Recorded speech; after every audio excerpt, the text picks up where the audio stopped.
Hey everyone, it's Brenden with Blue Tiger Wellness. I wanted to do a video that explains what scapular winging is, or winged scapula.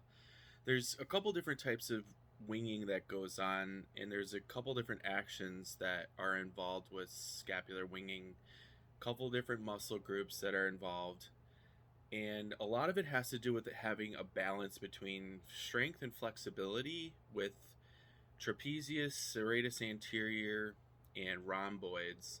There's some other muscles that are connected to the area, like deltoid, and other areas downstream that are connected to the trapezius, and so on and so forth.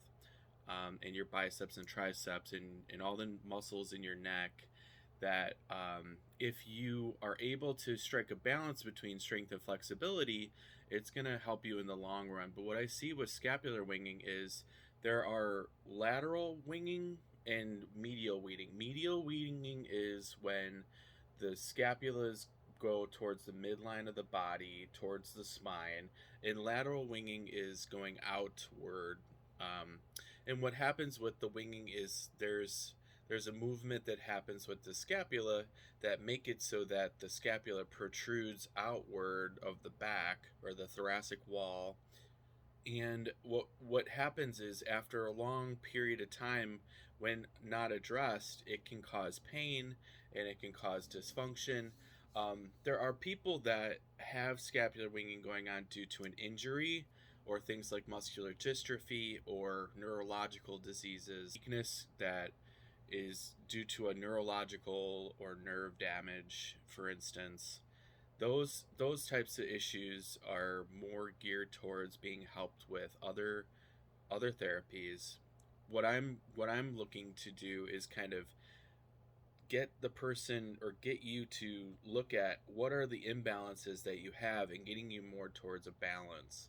For instance, if you're sleeping on your shoulder, or on your side, and you're doing this a lot, what happens with the scapula is going to turn outward from your back, and it's going to cause you to have to reverse that at some point, spending just the same amount of time doing that as you could, to balance out that movement. Because if you do that for too long, it's going to become a habitual pattern, and it's going to cause pain at some point. And pain, the body is telling you that there is an imbalance going on there. So what you have to start doing is start doing strengthening exercises, or to not sleep on your arm like that, or your shoulder like that. The same thing with being on your phone and doing this a lot.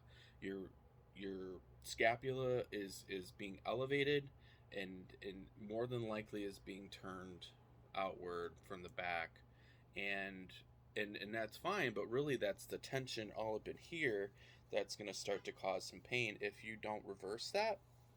And what happens is people find numerous ways to deal with that stress. And one of my favorite ways is to deal with that is to foam roll, and to get on a bi-weekly call that we do on a video chat, where all of us get together and we just lay on our foam rollers, and we just breathe, and we just have fun, just getting in touch with our bodies, and just realizing that this is the time that we get to, out of our busy week, to just kind of release tension, release stress out of our muscles, and just get together and have fun doing it.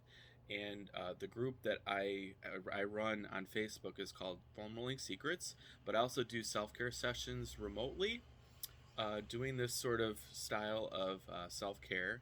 And I also do concierge, or travel physically to a person for massage therapy sessions.